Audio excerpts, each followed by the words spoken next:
रामकृष्ण हरी मंडळी, मी तुमचा digital worker direct तुमच्या घरी। आज सकाळी लवकर गेलो कारण की आपल्याबरोबर अनेक नवीन मेंबर जॉईन होणार होते। आत्याचा पोरगा म्हटला मला पण वारी बघायची आहे। मग काय चल म्हटलो त्याला पण। एका दिवसात भरला त्यानं पण बॅग आणि मग काय असे डिसिजन घेणारे पोरं मला लय आवडतात बघा। मग काय इकडे बघा जरा मस्तपैकी दिंडीत भजन म्हणत होते, एन्जॉय केलो बघा। पुढे गेल्यावर काय खायला भेटलं, पोट भरून खाल्लो बघा। दुपारचं जेवणच आमचं झाल्यासारखं झालं। जरा पुढे गेल्यावर इस्कॉनचं रथ होतं बघा। हे मस्तपैकी याच्यामध्ये लोक नाचत होते बघा, हरे रामा हरे कृष्णच म्हणत होते नुसतं। मग काय यांच्याबरोबर जरासा डान्स केलो आम्ही पण आणि जरा पुढे गेलो।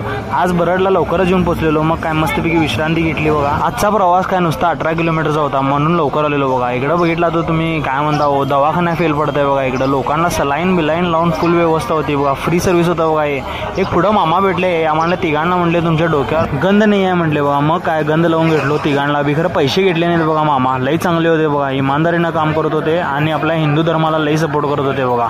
दिंडीमध्ये असं रात्रीचं सगळ्यांना असं भजन म्हणायला लावतात बघा। मग काय आम्ही काय अटेंड केलो नाही कारण की मामाची चप्पल तुटलेली बघा। आम्ही चप्पल आणायला जाणार होतो बघा। चप्पल आणायला आलेलो, ट्रॅफिक बघा हो केवढं होतं कारण की इथं समोरच पालखी थांबलेली, फुल ट्रॅफिक जाम होतं बघा। तरी बी असं आळवट तिरवत जात होतो बघा आम्ही। हे टाइम मी नक्की विसरत नाही बघा। क्लायमेट काय होतं म्हणला हो, मस्तपैकी तिघं पण लई काय बोलत बसलेलो बघा आम्ही। मामा आपले वारीचे किस्से सांगत होते। मग काय फुल एकदम इंटरेस्ट नाही ऐकत होतो बघा। एकदम म्हणजे नेक्स्ट लेवल फिलिंगच होती हो मला तरी।